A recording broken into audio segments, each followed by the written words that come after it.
What's up, and welcome to another episode of the Grind Line Podcast. You're listening to episode 171. I am here tonight with Ryan and not Tyler, which, whatever. Tyler has his Boston fandom's coming out. Girlfriend commitments. He'll learn. Yeah, it means he's watching the game. I guarantee it. Probably. But we've got big news. I mean, big news in Red Wings land. The most exciting opening I think you've had in a long time, and I wonder why that could be. It's because Steve Yzerman had a press conference today, so we all got to see his lovely face on TV, but also that Jeff Blashill is not renewed for next season. Okay. There's a reason for that press conference other than the fact that it is the end of the year, but let's go ahead. Start out. We had kind of known that this was going to happen. I mean, it was no surprise. Did we though? It was no surprise to like 98% of the fan base. There are people that are like, oh my God, I'm so shocked. So shocked that Jeff Blashill's not coming back. And because everyone had said, oh, they would need to fire him because he's on a 2-year contract. We said, I don't think so. I'm pretty sure it was a 1-year contract with a 1-year option. Turned out it was a 1-year contract with a 2nd-year option. They declined to pick up the 2nd year. Also gone with him were Doug Huda and Jeff Salako. So there is your penalty kill coach, like your more defensive coach, and your goaltending coach. So you're going to need a new goaltending coach, a new defensive coach, and a new head coach. But Alex Tanguay does stay. But Jeff Blashill, was he the second longest tenured coach behind Cooper at that point? Now so. Gone. Yeah, all that leaves on their coaching staff is Tanguay, LJ Scarpace, which I don't want to mispronounce it, and Jeff Reintraub, which good for Jeff because he was fantastic as their video coach. So. Or LJ and Jeff, they were fantastic as the video coaches. So, yeah, they need wholesale changes. Were you worried that Tanguay was going to be part of the choppy block? I mean, I was, but I wasn't. Worried? No. I mean, if he went, it would have been neither here nor there because of how our power play was this season was not good. Right. But I feel that we saw it in preseason, right? We saw how good the penalty or the power play could be in preseason. And then I feel like the 2 or 3 times of it not working, it reversed. I don't think that Tanguay had full control of the power play from the beginning of the season. And that was a problem. I think we need to get some clarity here since this is actually going to be recorded and posted as to why you're wearing shit all over your body. Playoffs, baby. Who's gonna? I have jerseys from 2 teams that are currently in the playoffs. So it was Colorado or St. Louis. So next week I'll wear a St. Louis jersey and make everyone feel better. But I thought we were past that. Ryan. We're not past hating Colorado. We've got so teams have overtaken Colorado on my hate list. Toronto, Boston. Chicago. It's only because we don't play the West like we used to. Chicago stays number 1 no matter. Chicago and Toronto share number 1 till the end of time. I mean, the Avalanche have probably fallen out of the top 5 of teams I hate. If you look at it, right? Boston, Tampa. I hate Tampa more than Colorado now. Yeah. I don't know. The problem it's right now I feel like you had a reason to hate Colorado before. Now you've got kind of a reason to cheer them on because their team's really fucking good. True. Like really fucking good. And they are run by the guy that we hated though. They're run by the second best general manager behind ours. So, I mean, they're always going to be second best, even in their general managing days, always going to be second best. But I am wearing, for those listening and not watching on YouTube, I am wearing a Colorado Avalanche jersey because it is playoffs and because I don't have a Florida Panthers jersey. That's why I can't bring myself to put money down on that. Speaking of the Florida Panthers, and I just learned this today. Did you know that their home and away uniforms differ other than just in the fact that they're different colors? They're different designs? So the Florida Panther logo on the home jerseys say Florida. On the away, say Panthers. Just so they can remind everyone in the arena what state they live in? No, they treat it like baseball. Oh. I would not have noticed that. Thank you, Ryan, for the random piece of hockey trivia today. Actually, I give my thanks to Japers Rink, the Washington Capitals Twitter podcast writers, what have you. Whatever you want to call them. They posted that. So they have a very large following on the Capital side, but they posted that today. That's really interesting. Pull it back up so I saw that. I was like, no shit. Because you think about it, because Detroit, when they're on the road, they're wearing Detroit across the chest. At home, they don't have it. I mean, depends on which teams you look at. Like some of them do the home and away, like Baltimore, for instance. I think they do something similar as well. Hold on, I'm trying to pull up. I would do it the other way. I would display your. I might have it backwards. I could be going straight to state name away so that the people you're playing against know where you're from. People at home know where you're from. I think I got it backwards. Hold on. While Ryan looks it up, we are going to go over a little more Jeff Blashill. Jeff Blashill ends his Red Wings tenure. Oh, geez. Okay. You're welcome. So no, their home jerseys, they say Panthers across the chest. That makes more sense. Yeah, and the away jerseys say Florida. So my apologies. Yeah, so when they're away, it's a subtle little thing that I never realized. Yeah, so when they're away, that the other fans know where they're from. Yeah, like the Orioles. This is another example that he provided. Like their home uniforms say Orioles, their away uniforms say Baltimore. Yeah, that makes sense to me. But Jeff Blashill does end his career with a record of 204, 261, and 72 for a win percentage of 44.7, only making the playoffs in his inaugural year. And we had an entire episode dedicated to this a while back where he lost talent every year. Up until, I would say, this season, I could not pin the records solely on Jeff Blashill. This season, I can't even pin it solely on Jeff Blashill, but I think this season he had, especially the second half, had a lot more to do with it than in previous seasons. Like we said, he had lost every year. He had lost talent without replacing it. And that's Ken Holland's fault. We know that. Ken Holland signed the bad contracts. He signed the vets. He made panic moves like Franz Nielsen.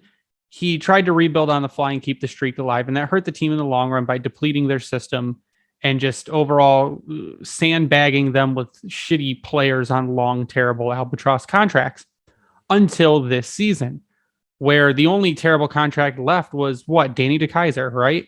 Yeah, pretty much. I mean, you could argue Nick Luddy for how he was with us, but of course he leaves Detroit to greener pastures and plays well. So, your worst contract was DeKeyser because he's old and decrepit now.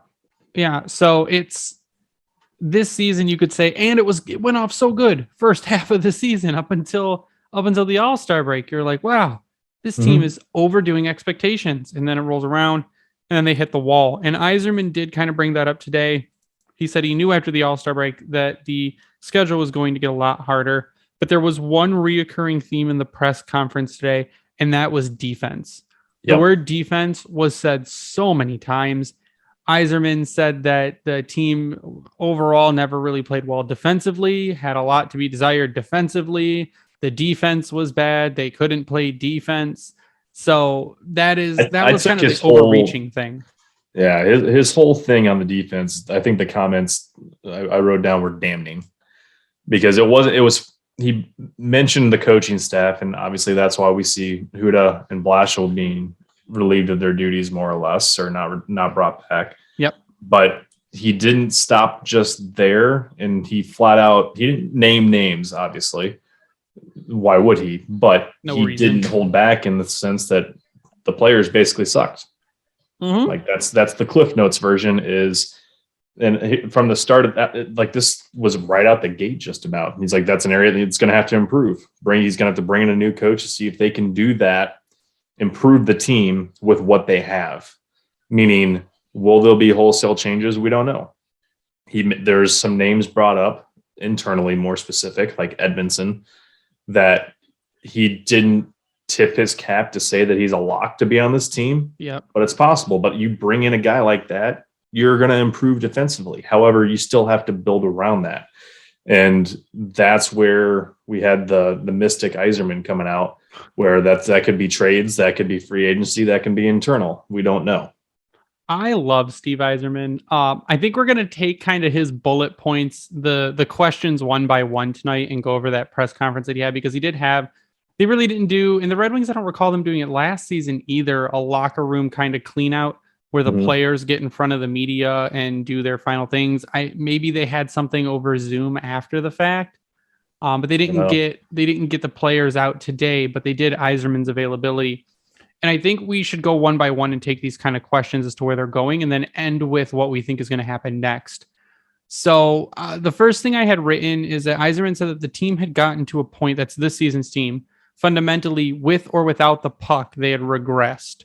That is the reason for bringing in new staff. Now he is saying from the beginning of the year to the end of the year, when they, like I said, started out strong, and then post All-Star break, they regressed with or without the puck, meaning they weren't retrieving pucks, again, not playing defensively. He said he cannot specifically say what he's looking for in a new coach, but he's looking to improve both team and individual play. Yeah, and I don't want to jump around because I kind of moved my notes a little bit, but I mean, to the point of coaching, like, I don't know. You got to think that he's got an idea of who he might want to go with. Oh, sure. He's had interviews for the past few days.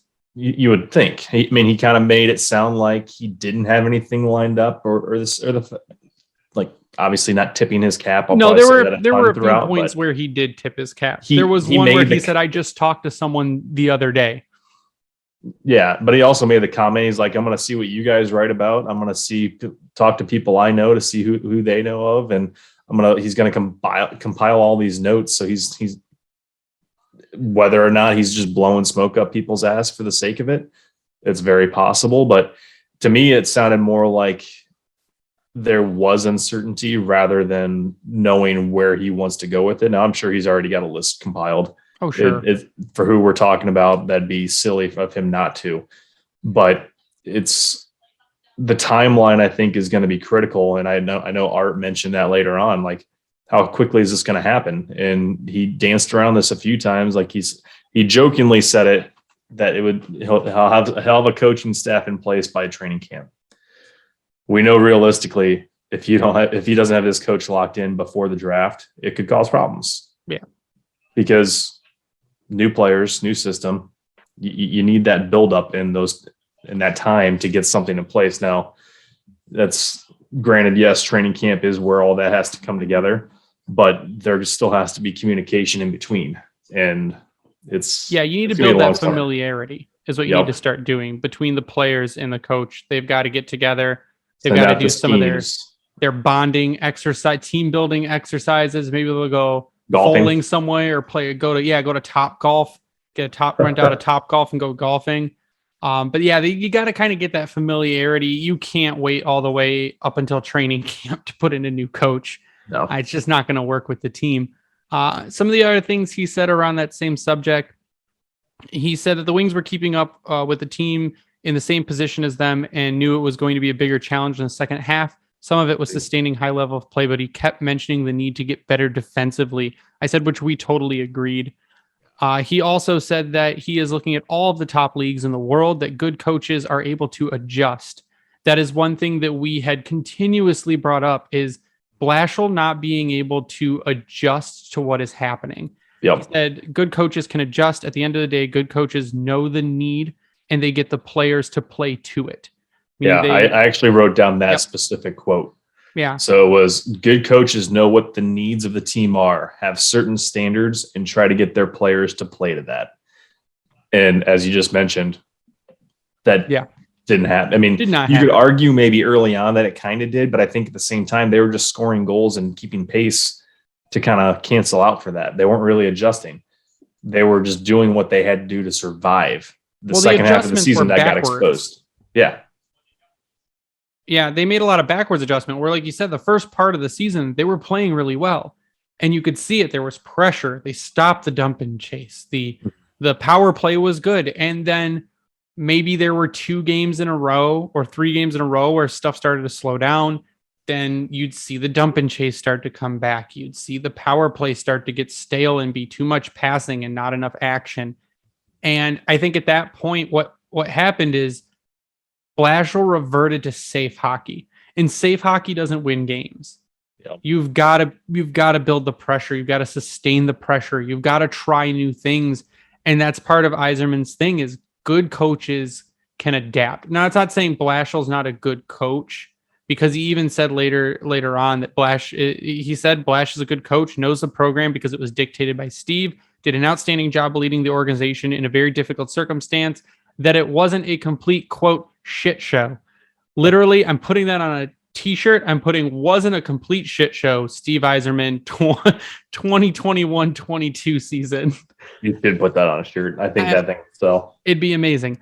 But I think that's kind of the main point that he kept going back to, is that you need to adjust. Good coaches adjust. Good coaches change what's happening on the ice based on the patterns that they're seeing. And that is one thing that you can't fall back into what you consider safe hockey, because safe hockey is not going to progress your team and it's not going to win games. Yzerman said he cannot specifically say what he's looking for in a new coach. He's looking to improve the team, both team and individual play. And another thing that was asked was where they are in the rebuild. And his initial answer was at the end of year 3 and beginning of year 4, which classic Steve Yzerman. But he says he wishes he could give an answer to where they are in the rebuild. Says he doesn't even know where they are in the draft. So there's a lot of uncertainty around the question. And he said, we still got draft. We still have free agency. We still have potential trades, although he said he does not expect to make many trades, if any, which was another thing. Yeah, which was another thing that came up. But the rebuild is still in the I don't want to say infant stages, but it's still early. And a coach is just part of that. And I think that's also why it was time, because you're at the point in the rebuild where you're going to take those next steps into the playoffs, and you want the coach that's going to help them get through it. Mm-hmm. No, it's that. And I think to that point too, I don't know if you mentioned, but what kind of spurred all that digging into is Ansar Khan was trying to get him to kind of tip his cap again. I'm going to probably say that like 1,000 times tonight. Tip his hand as to the type of coach. Like, we know that they're bad defensively. So does that mean he's going to go to defensive coach? And he's like, he doesn't feel, I liked how he put it, that this is what led into the coaches can make adjustments piece, is that he doesn't believe coaches are typically offensive minded or defensive minded. Yep. You can make that argument, but I think did you make the comment today, or someone made the comment that you need somebody that's going to be aggressive? And that doesn't necessarily mean that they're going to be offensively aggressive or defensively aggressive. They're just going to be strong on the puck and be hard to play against. Whereas maybe like you said, we didn't really necessarily see that sometimes with Detroit, other than the fact when they get pissed off, they'd start making some hits and get oohs and ahs. But I like the way that he avoided saying that he's going to look for someone that's going to be a shutdown defensive type coach. Because you think back to it, was Scotty Bowman that way? I know that's a tall comparison to make. He was defensively sound. Sure. He taught the players how to play defense. And then their offense sprang out from their defense. That's a good call out. So Scotty Bowman did not necessarily coach an offensive style of game. He coached the individual players to be defensive. Mm-hmm. He told Steve Yzerman, you're great at offense. You need to work on your defense. He let the players know what they needed to do, and they did it. Not saying that he put it into his schemes necessarily. And to some point he did, because it was the 90s. You kind of had to be, but he didn't force it he didn't force the team into a play style. He shaped the individual players. And that's what spurred such great offensive teams. Yeah, and that's part of the thing. Max asked about the expectations. What are your expectations? And Yzerman said that he doesn't know that his expectations have changed. They've struggled defensively. Part of the reason is personnel. That's what he said. Yeah. And that means basically, yeah, sure. Part of the reason that we struggled defensively is because the coaches were not coaching the players defensively. They were not saying that you need to work on your defense. This is how you do it. Mm-hmm. The other part was that for a majority of the season, our defensemen were really bad. Yeah. And we had seen that stat wise. We'd look at the lines. This defensive core was worse than last season. didn't think that was going to happen. It And did. it's great though that, I mean, not great, but it's interesting that the team was worse defensively, but still a better team than last season. So that tells you where the forwards have progressed in this case. But I think that he said, I mean, over and over again, that he's not go. There's decisions to make on the roster, not just targeting the blue line. We'll look at all avenues to improve the team. Says he doesn't foresee there being a trade that really makes sense on the market. He's going to look for ways that are not just coaching to fix the defensive issues. And I think at the end of the day, you're looking for a well-rounded coach. He also said a lot about experience. They don't need to be an experienced NHL head coach. He's going to look at all the top teams in the league for talent. Like you said, he's going to look at who people are suggesting, who others have worked with, who he did tip his hand at one point. And he said he's like, I'm going to say something more than I probably would like to. He says he finds it difficult to hire people he doesn't know or hasn't worked closely with. Says it's more than he would like to reveal. But he wants to be able to know that the person he's picking works well with the way he kind of manages, basically. Knows Steve's style, knows Steve's work regimen, can work within it. And that's the one thing that I thought was really interesting. And I'm still scrolling through my tweets because I live tweeted the whole thing.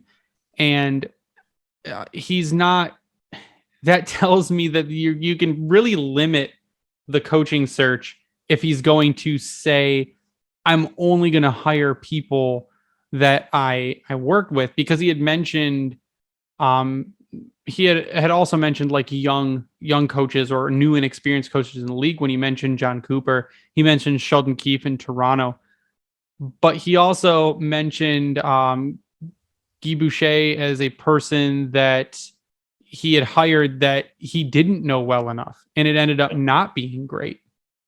So it's fair, especially when it comes to coaching. Yeah, so take that how you will, but it could be. Well, I shouldn't say fair. I don't know if that's appropriate to say fair, but it makes sense. Sure, and take it how you will, but I think that you're going to see a coach probably that has some ties to Yzerman or has worked with Yzerman in the past. Now, that could be and we'll talk a little bit toward the end of the podcast about choices, but that could be a Lambert, who has been the hot name mentioned for a while. That could be a Benoit Gruel, who is the head coach of the Syracuse Crunch. That could be, I mean, there's a bunch of different people, and people keep bringing up Gerard Gallant. Absolutely not. I don't want that near this team. No. And there's a lot of choices. If you're like, it's Fedorov, and I also don't think that they would hire Fedorov. But I think, and again, he said he's not limiting himself. He's not trying to force himself into a certain criteria for his search. But he says it's harder for him to hire people that he doesn't know or has never worked with before. Yeah, it's going to be very interesting, and it's fun to look at what Max has put together over there at the Athletic on a list of coaches, because he kind of touches on some of those things where there's NHL experience. He covers the AHL guys. Like I know that this morning, let's see, who was it? Jen was wanting to talk, or really wanting. Former, was it Peters? No, absolutely not. Not Peters. Who's the other? Who was the old Grand Rapids coach? Who, Todd Nelson? Todd Nelson. That it was. Where did these go? Why is this not showing up? Right? You're probably in the wrong thread. But Todd Nelson is still my number. Like guys like that have been around the team. But granted, he left, I think, right before Yzerman came here, or around the same time. Like, does he look at a college coach? Yeah. Does he go that route again, like with what we saw with Bednar, like you mentioned? But I think that for most Wings fans, you got to think that they're focusing on two guys. Would you say that's fair at this point? As the fans, whether or not Yzerman's doing it, that's just, we're never going to know until it happens. So us and the rest of the talking heads, yes, we are focused on two names. Those names are Ricard Gronborg and Lambert. Those are the two names we're really focused on. There's another one that we've thrown in. I think that Roger Ronberg would be a good choice too. Roger Ronberg is currently the coach of Frölunda, Red Wings East. Yeah, in the SHL, and is familiar with, God, it's going to be like half of our organization by next year. At this point, yeah. And that's another name that's been thrown around. But I think we have a few more things we want to talk about on the presser before we move into coaching. Sure. Yeah, just on that point, Ryan Yzerman says he has a few names in his head for the coaching job, but will not restrict his search based on certain criteria. Doesn't have to be an NHL coach or even a head coach. He will take info from every avenue available to him. The timetable on coaching search doesn't, Yzerman says he doesn't have a date, but would like it to be done sooner rather than later. That's the key. Yeah, and then later on mentioned that he gave kind of a couple dates, not dates, but time periods. He said that, let's see, he would like to get a coach not long after the end of the finals, before the draft and free agency. It makes the offseason process a lot easier. So you've got less than a month, right about a month and a half then. Sure. And if he's kind of saying not long after the end of the finals, could he be looking at a coach who's currently in the playoffs? An assistant coach that's currently in the playoffs. I mean, off the top of my head, I couldn't tell you who that would possibly be, but that could be a decision made there too. But again, he said he's already had conversations with some people currently. So there's a bunch. He's not going to restrict himself to 3 names. He'll interview everyone he thinks is appropriate. He said before, when he made coaching decisions, that he interviewed a bunch of people and felt really good about a few, but then ended up not hiring them, because you get one interview that sticks in your mind and you keep interviewing people, and then that person ends up winning out. So he was asked about Grand Rapids, said he was happy with the coaching staff in Grand Rapids. I like that question. It was good to hear that, because he said he was pleased with their staff, and he reiterated how it was challenging. I think it was almost more challenging for them down there. More challenging. They had to deal with the taxi squads, COVID, travel restrictions. I mean, you saw how much that Detroit just this season with injuries was having to do emergency recalls, which left Grand Rapids shorthanded. So, I mean, and you talk to the likes of Jen or Brandon and their love-hate relationship with call-ups, because they were so depleted. I mean, they got to see Berggren all year. So with that being the case, I don't really feel so bad, but that's besides the point. Yeah. Speaking of prospects, he was asked about quite a few of them. So on Edvinsson, he said he has a chance of playing the NHL next year, different than Seider, but Yzerman is optimistic about it. I mean, Edvinson's really kind of the only one besides Berggren. He gave some comments on Berggren too. But Edvinsson, I would say, is probably your closest to a lock. Yzerman has said he's been very pleased this season with Berggren. He's improving the areas of the game that they asked him to improve on. He has a chance to make the team, but isn't a lock, says Raymond wasn't a lock last season, and they were planning on him not to be ready. And then you saw what happened. So I think Berggren's kind of in the same boat as what the coaching staff is expecting of him, his readiness to be. But we'll see what happens. He would not commit to any prospect being on the roster next season. He kind of used the same terminology for Berggren and Edvinsson in a way, but leaned more into Edvinsson being on the roster. Whereas Berggren, he didn't commit to him, said he wasn't a lock, but they're going to treat him more like Raymond, where he's coming off a great season. And if he can bring that in, are you frozen again? No, I'm reading. Oh, okay. You were like locked. I was like, God damn it. No, I'm reading.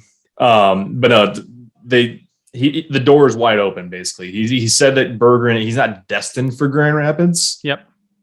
It's a possibility depending on how camp goes in the sort, but the odds for Berggren are good. I think the odds for Edvinsson are great. Yep. But he also said that he is not going to not make moves to save room for rookies. Yep.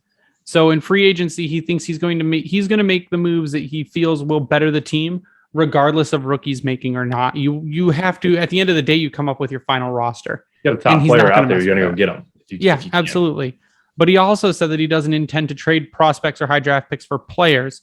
Young players, prospects, or picks would only be traded for young players that fit the timeline. And he mentioned like some of their older young players are 25, 26.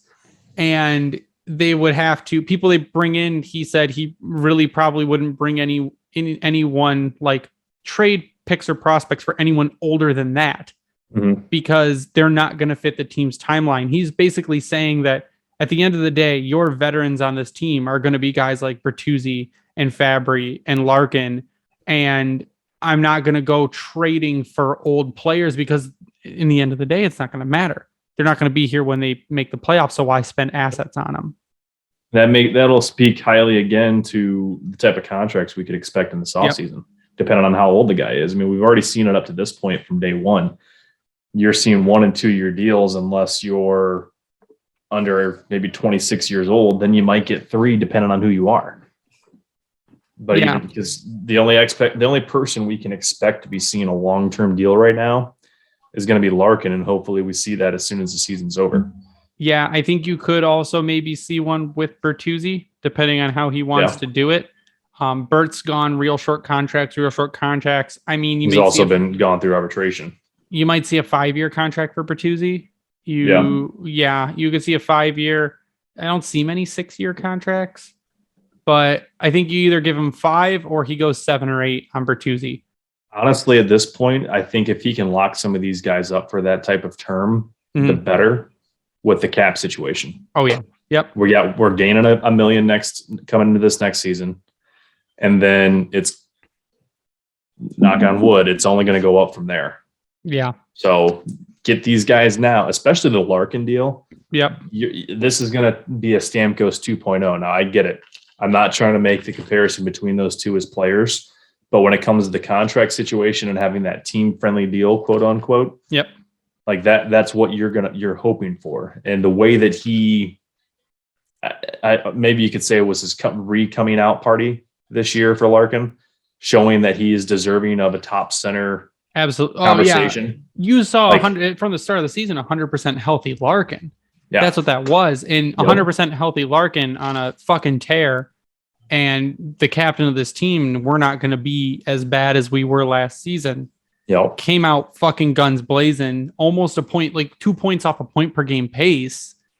And then has the core muscle surgery. And you could tell in the past 2 weeks that he was playing hurt because he was a little slower. So, I mean, even Lucas Raymond, it was announced today that Lucas Raymond's not going to the World Championships. His agent came out and said, here's your options. You can go to the World Championships or you can stay. He said, you do what's right for you and for your development and your health and stuff. And Raymond decided that he was going to go home, rest up, get prepared because it's a long season, especially for someone who's never played a full season in the NHL.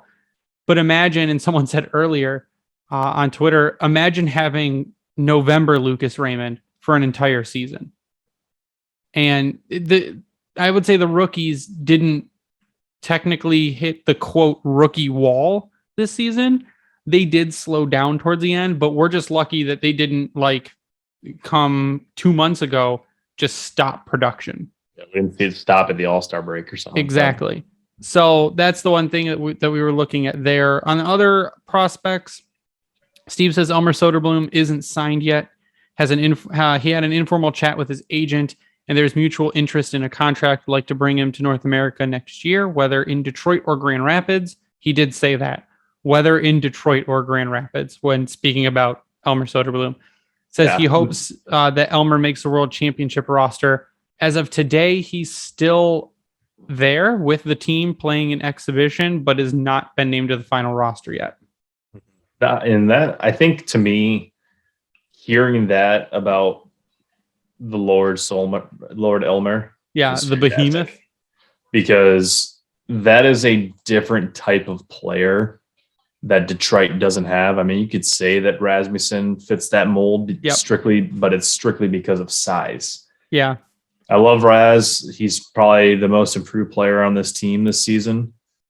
But Soderblom brings a whole new level of skill and size that this team has not had ever. Franzen? No, maybe not even. He wasn't even that big.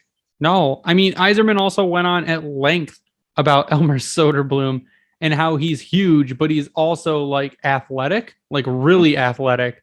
He said when they brought him in, he said a couple years ago when they brought him in and did kind of their fitness testing, he said he was already powerful and explosive a couple years ago. And then he said, imagine what he can do going forward, that he's showing improvement and just needs to keep that going. And he said for big guys, like sometimes the guys have trouble growing into their body. And he said he's like done it. And he's just that big and he's got the hands and he's athletic. And Yzerman basically had nothing but great stuff to say about Elmer. And then he went on to talk about Kosa. He said someone had asked about Kosa. So Kosa is still a ways away, not close to the NHL, will not determine where he plays next season until after his season is over. So I think the thing to take away from that, he's not close to the NHL, but it doesn't mean that he couldn't play sooner rather than later in the AHL. Sure. He could go to the AHL next season and be a backup. He just had a great first round series for Edmonton. He's what? Is he 19 now? I can't. I think so, but Yzerman also said that he selfishly hopes that Edmonton goes late into the playoffs because just experience for Kosa that kind of environment. I think we all hope for that case. I hope they win. I hope he wins. I hope he wins, and that would just be like a giant fuck you for them benching him the entire World Junior Championships because he had one bad exhibition game.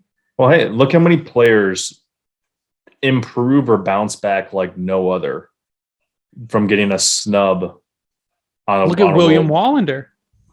William Wallander was snubbed, and he won under 20 Player of the Year. He came back in a huge way. He could be one of the top guys to keep an eye on. Yep. And then I think we'll end with my most interesting question of the night, which was the last question. He was asked about access to Chris Ilitch's checkbook. Someone I had never heard of. I didn't get to that point in the actual presser other than just reading notes. So I was curious as to who threw that one out there. Didn't sound like a local person. But asked about access to Chris Ilitch's checkbook. Yzerman said Chris has always told Steve that he makes the decisions and that Chris will always be supportive of him. Has been since day one. Says he wants to win and do things the right way and will do whatever he has to do to win with no restrictions.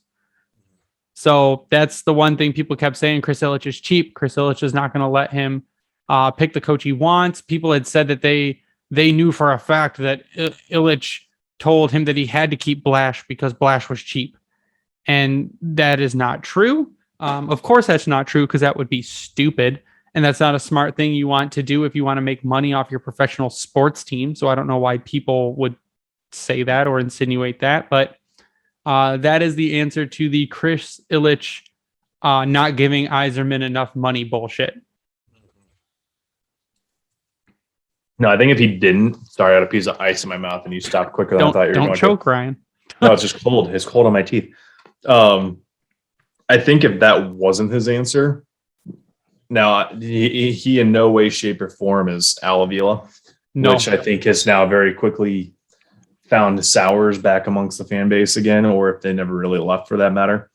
But you got to think that the focus, as always has been, is that Ilitch wants to get back winning because he knows that's what's going to breathe life back into the city, if you will. Make it hockey town again. Make it hockey town. Now the Lions, I don't know, they've got an exciting draft class that just came through. We're going to see what happens there. But best rated by Pro Football Focus. Were they? See, that's huge. Yeah, right behind Kansas City. They got an A+. So that's the type of thing Yzerman's going to need this season to keep that momentum going. Yep. Because we saw how this crowd can be this season. It's the best crowd I've seen in a long time. I think you could pretty much say going back to the first season in LCA, final season at the Joe. Definitely the loudest. The loudest. People were excited.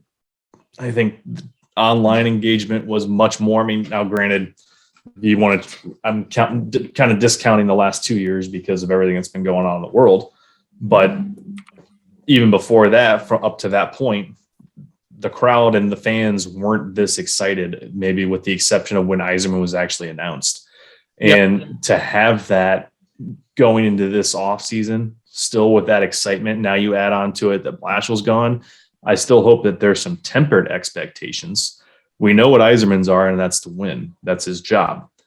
That's going to be the new coach's job. But we also need to have players appropriate to that so we can actually, celebrate amongst ourselves in the stands with the $15 beer that we're going to be throwing around. And when finally start winning. When they start winning, it's going to be a $20 beer, Ryan. Probably. Inflation. But that's just the point where we're getting to. The excitement is continuing to build. And I think that just got taken to a whole new level with Jeff Blashill finally being removed. And is it his fault? No, we've said that. Have we get pissed off about him? Have we called for him to be fired? Yes. Did we think that he was going to be fired? No, not really. But that we as fans in our bipolar disorder would not be appropriate to not want to have him fired one day and then love him the next because he beat Carolina 3-0. Sure. I mean, I think what had happened is like now there's no excuses. No. Now the people that were bitching about Jeff Blashill ruined this franchise, it's Jeff Blashill's fault that he's been coach here for too long. It's his fault we're losing. Yzerman said it today. It was never his fault. Yeah. I mean, what more do you need? He said that Blash was a good coach. Blash did with what he could with what he had. And we had said that before, that up until this season is where he had better than an AHL roster. And this is where he really had to show up and show what he could do. And he did that the first half of the season. He showed up and showed what he could do the first half of the season. And then just fell back into the old ways of the Jeff Blashill that could not adapt and could not deploy players the way they should be deployed. And I think you're going to have, and this kind of throws the rest of it into a loop too, is we had talked, are you going to get rid of some players? And next season, I mean, you hope Philip Zadina had an issue with Blashill and has a bounce back season. Yeah. You hope I think that's going to be one of the main players to watch. Yeah. Philip Zadina will be one of the main players to watch. So it'll be really interesting to see what happens there. But the people that were bitching about Blashill, what's their excuse going to be when the next coach comes in and we miss the playoffs again? What's their excuse? Who are they going to scapegoat? Philip Hronik? Because I hope Philip Hronik is going to have a bounce back season material too. Again. Yeah, Dylan. Well, they were already saying that on the live chat in YouTube today in Yzerman's press conference. Larkin sucks. He's only a 2C. He shouldn't be captain. Stuff like that. So that'll be the next Dustin Brown. Huh? What was Dustin Brown all those years in LA? Captain. He was Dustin Brown was eventually a third line player, right? Oh yeah. Oh. Well, what specialty did he have? I mean, he was a great two-way forward. He was aggressive. Was he elite? No, Dustin Brown. You never use Dustin Brown and elite in the same sentence. It's so crazy to me, and I know that I've gone on this tangent before, that you have to be the best player on your team to be the captain. Now, this situation, yes. Is Dylan Larkin the best player on this team? Yes. But you look at teams that are just that, a team. Yep. You pick the guy that's out there leading them, and Dustin Brown through those cup runs for LA did exactly that. Mm-hmm. Well, he even got stripped of his captaincy. Yeah. And then it went up from him. It went to Kopitar, which and he still stayed to play. If I'm stripped of my captaincy, I'm like, all right, fuck you guys, trade me somewhere else. Like that's he stuck around. Move. He ended up getting an A, and now he finally is retiring this season, which good for them. They made the playoffs. Right? Yeah, LA's in, right? LA is in the God, playoffs, you scared me. You went blank stare again. I was like, wait, did I just make up something crazy Ethan's been throwing NHL sims at us left and right. So I wonder if I got it confused with something right there. No, you did not get it confused. But what we want to close out the night on is kind of coaching replacement options. But first, it is playoffs time, and it is time to talk about Manscaped. Again, growing out your playoff beard, let the thing loose up top. But our friends at Manscaped are here to help you avoid a jumbo Joe downstairs. The global leaders in below-the-waist grooming want to save your hockey pucks from a slap shot in crunch time this playoffs. 4 million men worldwide trust Manscaped to prepare them for the Stanley Cup. Join them and go to manscaped.com for 20% off plus free shipping with the code GRINDLINE. I went to my super awesome You advertisement. totally blacked out right there, didn't you? Yeah, what just happened? I don't know. You know how much fun it has to be to write that promo? To write copy? I know, it's amazing. Especially for Manscaped. Like, it is, yes, I would agree. If your job is to market about balls, it's just phenomenal. You've got one of the best jobs in the entire world. I am a marketer. And if my job was just to write copy about people's balls, I could probably not find a better job, because the product is also good. That's the thing. You can't promote a product you don't like. Dude, and I'm pumped. I just got some body wash in the mail today. Ryan just ordered more stuff. We had people tweet at us telling us they ordered. I'm gonna find it. Oh, Ryan's gonna do an actual like Vanna White promotion of his stuff. But we had people tweet at us and say, we used your promo code. We got our Manscaped stuff. It is absolutely amazing. It starts with the perfect package for your package, the Performance Package 4.0 from Manscaped. Hide your beard trimmers, because 'tis the season for ball trimmer. Yeah, look how Ryan shit he's got. What'd you get, Ryan? These are like these are weapons, man. Yeah, aluminum. They do it in aluminum bottles. Yeah. What'd you get, Ryan? Show us the camera. Show the camera what you got. Got the body wash. Beautiful. Makes you smell all nice and fresh. I had a small one, so that's gonna be it. I like it a lot. And then I got some deodorant here. Nice. What's it smell like? Give it a sniff test. Ooh, it's very manly.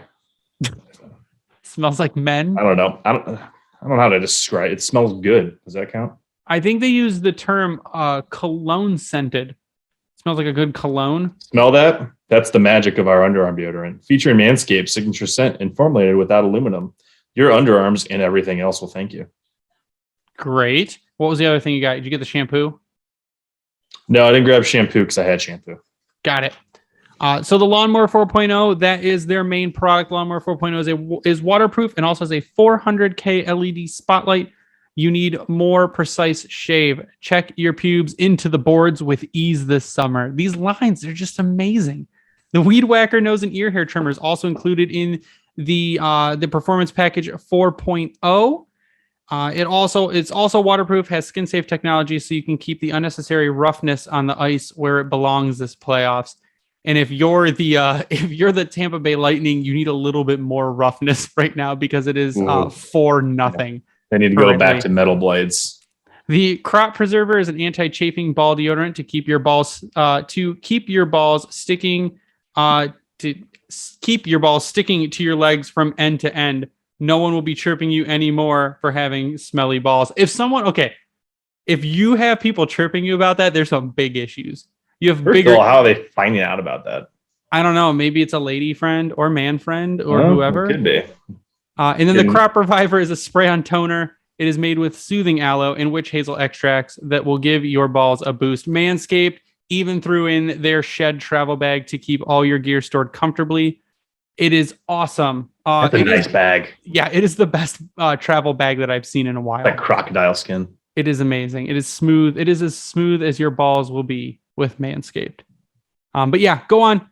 Use promo code GRINDLINE, get 20% off your order and free shipping. Like I said, we've had people tweet at us that they have ordered their stuff. They're waiting patiently for it to come in. But again, promo code GRINDLINE on manscaped.com for 20% off plus free shipping. And that will bring us to our last segment of the day, which is going to be talking about coaching replacements.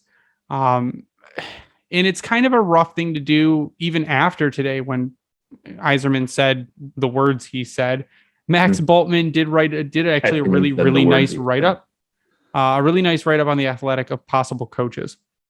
So Ricard Gronborg and Lane Lambert were kind of the two names that have been tossed around for the better part of a year now. And I think we'll start with Lane Lambert. Max says Yzerman's former teammate and roommate in Detroit, Lambert has spent the last decade as the right-hand man for Barry Trotz in Nashville, Washington, and now New York. So he's traveled with Barry Trotz. Again, Barry Trotz, one of the best goalies in the league for a really long time. What? Barry Trotz, one of the best goalies in the league for a really long time. Oh, you said goalies. I was like, wait, what? I thought we were talking about him coaching. But one of the best coaches in the league for a very long time. The familiarity with Detroit's GM is interesting, but even without it, Lambert's time learning from one of the NHL's best coaches is invaluable and would have Lambert near the top of any prospective candidate list regardless. The Islanders went to the last 2 Eastern Conference Finals as underdogs and pushed the Lightning to 7 games last season. Quote, he is extremely detailed, Islanders forward Matt Martin said of Lambert 2 seasons ago. You never go into a game not prepared. Yeah. Oh, wouldn't that be a change of scenery? It would. But I think here's where, if we go back to the con question, if you're looking for a defensive-minded coach, you could almost argue that maybe this is what you're getting. But I think to the point of the quote there is that you're never going into a game not prepared. It's because they're looking at all of those aspects. Because if you look at Barry Trotz over the last several years, maybe this year notwithstanding, they've had some of the best shutdown defenses in all of hockey. Yep. That Washington team that won the cup, what he was able to do with Nashville all those years. Granted, they had, some high caliber goaltending with it, but why can't that happen with a guy like Nedeljkovic back there? It can. Yeah, it can. It's what they would do team wise defensively. Now, yes, Nashville, Washington, New York, the Islanders, there were different personnel there. And you also had, guys like Alex Ovechkin scoring goals for you. That kind of helps. Only Alex Ovechkin. Yeah. I mean, that's just the laundry list of guys that are in Washington. But the biggest thing is for how long would we make jokes about Ovechkin's controller dying and not playing defense? Yeah. And how quickly I shouldn't say quickly, but how that eventually changed, especially with Barry Trotz. Like we saw him getting back there. Now, was it anything to be like, oh my God, best defensive forward in the league? No, but not a liability on defense. Yeah. He wasn't just standing there at the red line, cherry picking, trying to wait for something to happen. Like Barry Trotz, and to his credit, you could say Lane Lambert, what they have been able to do with these teams it was almost like the Bowman effect. You could say that they were kind of taking that page out of Scotty Bowman's career years. We know you can do offense, do defense. Yep. So maybe that could be an expectation that you have there if a guy like Lane Lambert is brought in. Now, the next name is Ricard Gronborg. He's currently the head coach of the ZSC Lions in Zurich, Switzerland. Gronborg, who played college hockey at St. Cloud State and coached in the U.S. for several years in the mid-'90s and early 2000s, spent nearly a decade coaching Sweden's national team at various levels from U18 to U20 to the World Championships and even the Olympics. Now he coaches Zurich in the Swiss National League, where he has the Lions set for a championship round Game 7 on Sunday. He reportedly interviewed with the Sabres in 2021 and was a head coach of Sweden's 2016 World Cup team, for which Red Wings Vice President of Hockey Operations Nick Lidstrom was an advisor. So there is a connection, the Yzerman connection. People can know how people could work with Yzerman. I did not know that he interviewed with the Sabres in 2021. That is also very interesting. That to me tells me he is more than willing to come over to the NHL. If he's interviewing for jobs, he's not afraid of leaving Europe to come to the NHL. And again, the Nick Lidstrom tie, now that Nick Lidstrom is in the organization again, could be even more critical there. Ricard Gronborg, large Swedish hockey man, beautiful beard, gets very angry. That's the other thing I think that someone else brought up is if you watch the videos of Gronborg goes to bat for his players. You see that video that was going around? Oh, what was that in regards to? Do you know the background there? No, he completely undressed one of the officials, though. Oh, did he really? He very, very loudly and forcefully. That's the one thing they say is he defends his players against wrong calls, against if your player's getting hurt and the ref's not doing anything about it, he will destroy you. There are pictures of him screaming very loudly, and it is very intimidating because, again, large Swedish hockey man, trademark Grindline podcast. But that is what he is. And it's an outside the organization pick. It's an outside the league pick. It is something that can bring fresh ideas into the group. He's worked with the U18 teams, which his team, and U20 teams, which his team's about to be a bunch of Swedish rookies. And to me, this is a perfect fit. Lane Lambert's a great fit. To me, Ricard Gronborg, with his international experience, his international stage experience, and having coached in North America and played in North America before, plus the tie there to Nick Lidstrom. I mean, to me, this would be the home run pick. It would make a lot of sense. And if it does happen, I don't think there's going to be very many upset Red Wings fans about it. What's funny is that you look at, so for Max's article, he links to that supposed interview with the Sabres with Buffalo.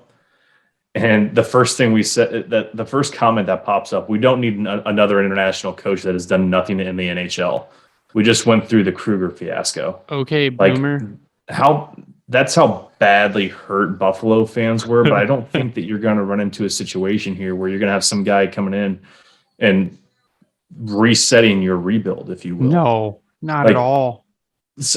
For some reason, I think the comment kept getting brought up today that the Wings needs an aggressive coach, or a quote, I'm not going to say quote unquote, but a gritty coach, which I hate that term more often than not. People kept yelling about John Tortorella, which I think that would be terrible for this team. No. Do I like Tortorella? Yes. Do I think that he'd be appropriate for this team? No. He's great for sound bites.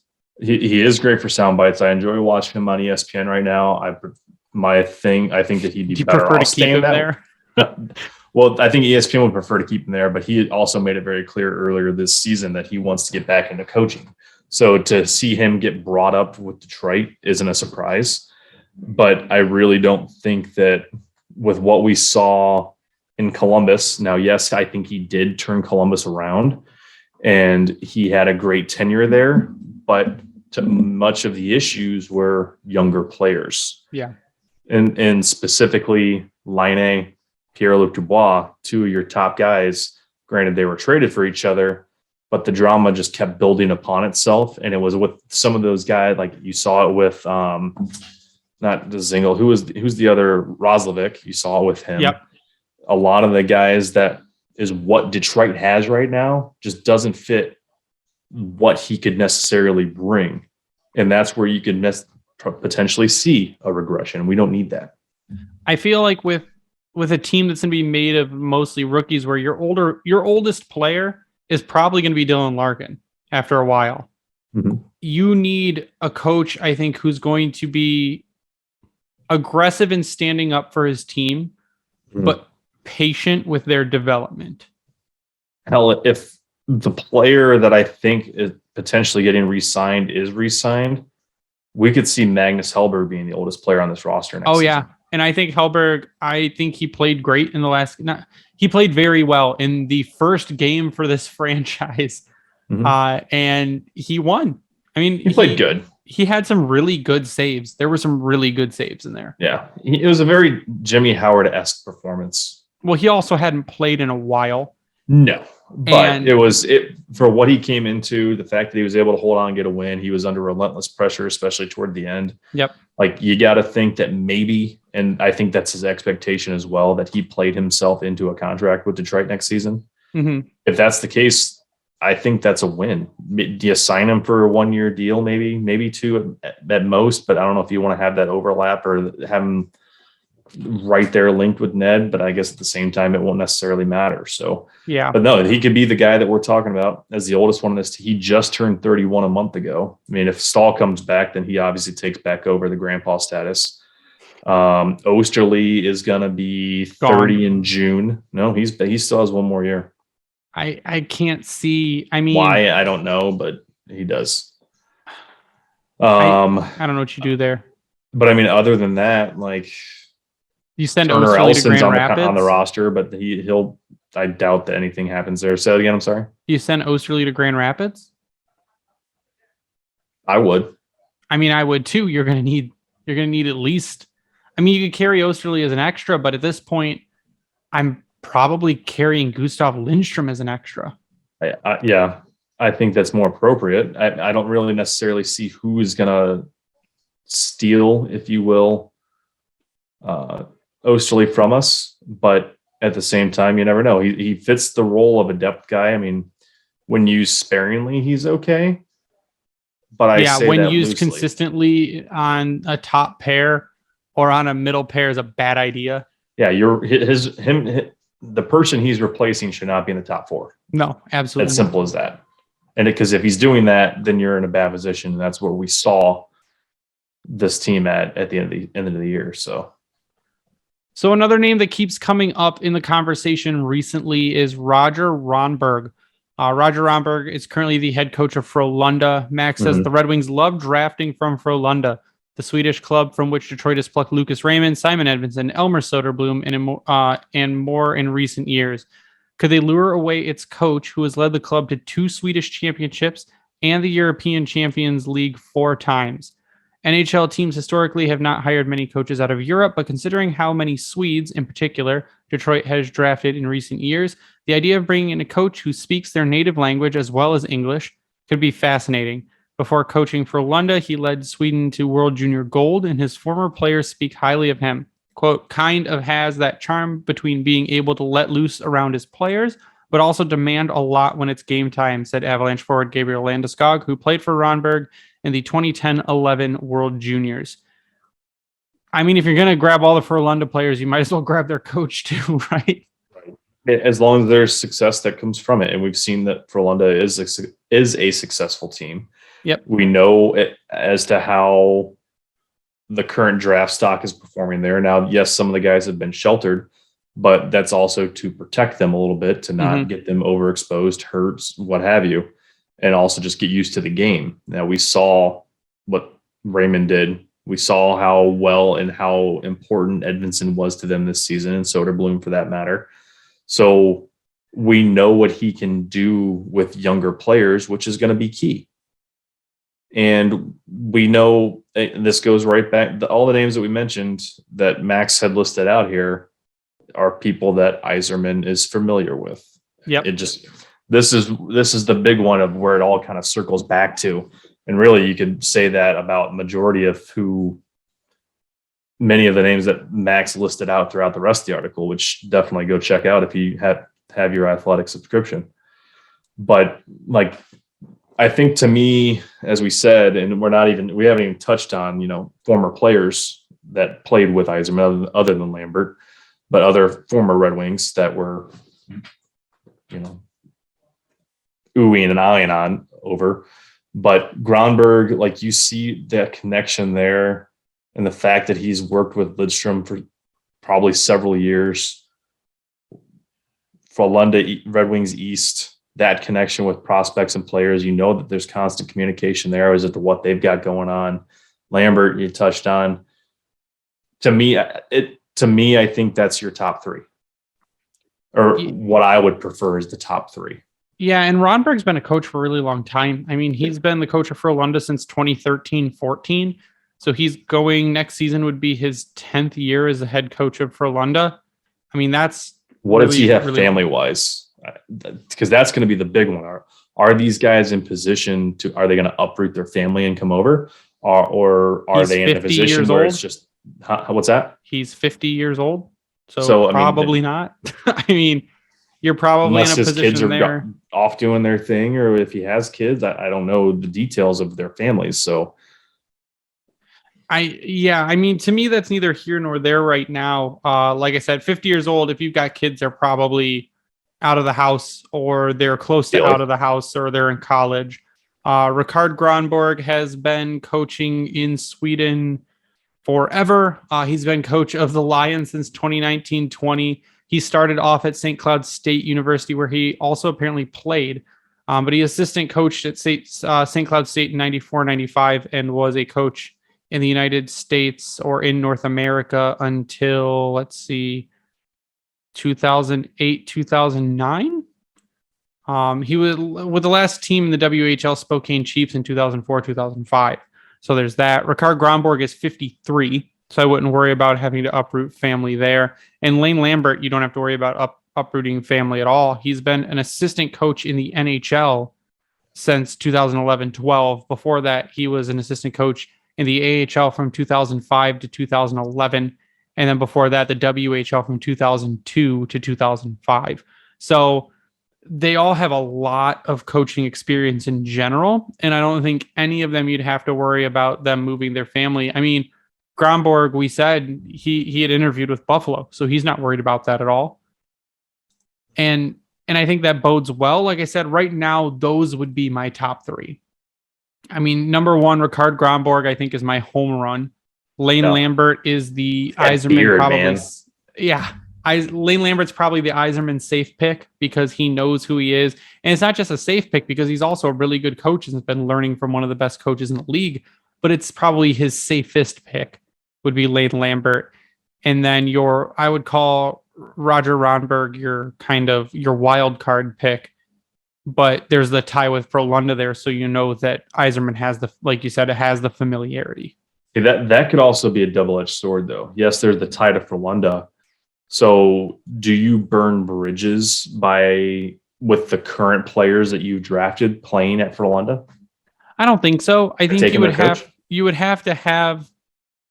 have to know that there's a succession plan in Frolunda, or that the next person available would be able to do the job. I don't think you do.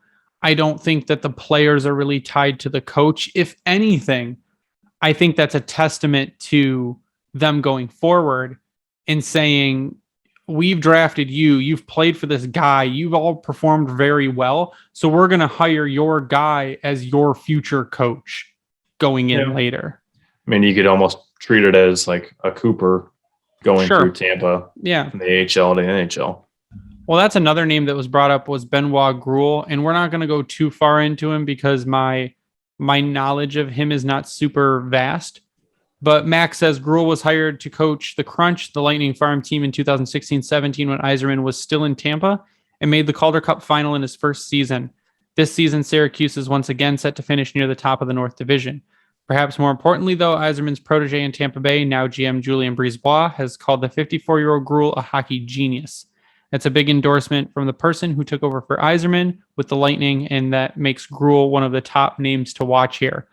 So again, familiarity with Yzerman, AHL coach on a very good team or made the team very good.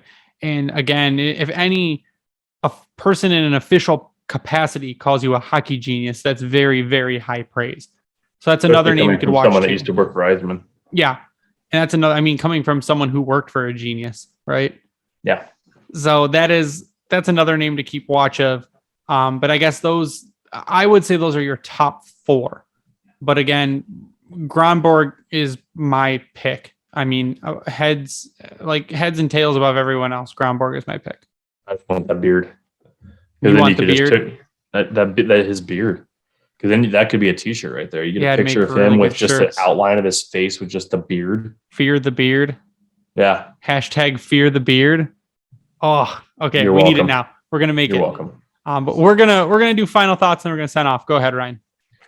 Final thoughts. Well, it was a season, that's for sure. Sure was. Hockey happened, Ryan. It did. I do want to say thanks to Blashill for all the years that he did give to this team. I know that we hammered him every which way. We were critical, as fans typically are, but as Yzerman stated today, and as we've kind of said before as well, he was given a very short straw to try to drink from the Atlantic Ocean, and it just didn't go well. He was set up for failure, yet can do nothing but feel for the guy because, as I've said before, and I know I've said it many, many times over, everywhere that he has coached, he's won. Yep. He's again pegged to be an assistant, I think, for Team USA at the World Championships.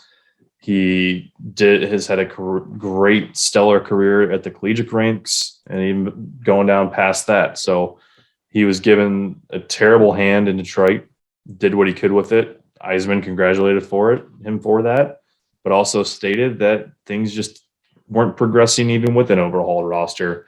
And that is more or less why he's not here. So we can thank him for what he was able to do in terms of development. We saw guys like Dylan Larkin, Bertuzzi, Hronek, if you want to argue that one, Zadina, Rasmussen. We saw guys that are young and on this team get better. And at this point, that's all we can hope for and ask for. And now we get to see that transition with Raymond and Sider and others. So it's going to be, I don't want to say a long summer, but it is going to be a long summer because we're back to a normal schedule. So we've got the playoffs starting tonight, which we've got Toronto up 4-0 on Tampa at the start of the third, which blows my mind. So it's enjoy the playoffs while we can. Then we go into the lull that is the off season. So we get to start at making up fun stuff and talking to a lot of random people. So, but other than that, already around 33. Is that the shot clock next the shot counter next to the logos there? Is it 3 shots for Tampa and 19 for Toronto? Where? To the left of their logos. I see a 3 over a 19, but I also have closed caption on. Oh, I see a 3 over an 18. So no, I don't know what that is. I have no idea. I don't see it on my TV right now. I don't know what it is either. My final thoughts are going to be thank you for keeping up with us this whole season. We have had a lot of fun. We've talked to a lot of cool people. Danielle is going to be on again in a couple of weeks to talk more about the coaching stuff. We're going to have Tony on to talk about prospects. We do not take a break. We will be here every week, but through the off season, it could get dry, guys. Just a warning if nothing happens for a while. But there is a lot of stuff. Or bringing random people on. There's a lot of work to be done with this team, and we're going to keep covering everything. Every bit of news will happen. We will be here weekly with everyone. I think we probably every summer take a week off to do stuff, but we're generally here every week. So stay tuned with us. And again, thank you. If you all saw the video thanking the social media team over at the Red Wings, I put that together, and it was really nice, and they liked it. They liked it, and I liked it, and it was a lot of fun. It was the first time I had ever done a video like that, and I think I did a decent job at it. You can follow me online at Bringing the Wing. You can follow the Grindline Podcast online at Grindline Pod. We'd like to give a shout out to Howie's Hockey Tape, where if you use the promo code Grindline, you get 10% off your order. If you use that same promo code on Bring Hockey Back, you get 12% off. We also like to thank the Hockey Podcast Network at HockeyPodNet on Twitter for hosting our podcast and spreading it around. Thank you for our new subscribers on YouTube. You can go to YouTube and search the Grindline and subscribe to us there for video content. We plan to do more than just listing our podcasts on YouTube. There will be extra content on YouTube eventually as well. We also like to give a shout out to Vintage Detroit. They're awesome and amazing, and that's the only place you should ever get any of your Detroit sports gear from is Vintage Detroit. You can go to their website, vintagedetroit.com, or follow them on Twitter at Vintage Detroit. And I think that's it. No, Redbubble. Go to redbubble.com, search the Grindline. You'll find our merch there. More merch will be coming this summer as design ideas flow through my brain and out into a computer. We will also be streaming live soon on Twitch and YouTube. It'll be interesting as soon as I get that set up. But that's going to do it for us tonight. So for Ryan, I am Greg. You stay classy, Hockey Town.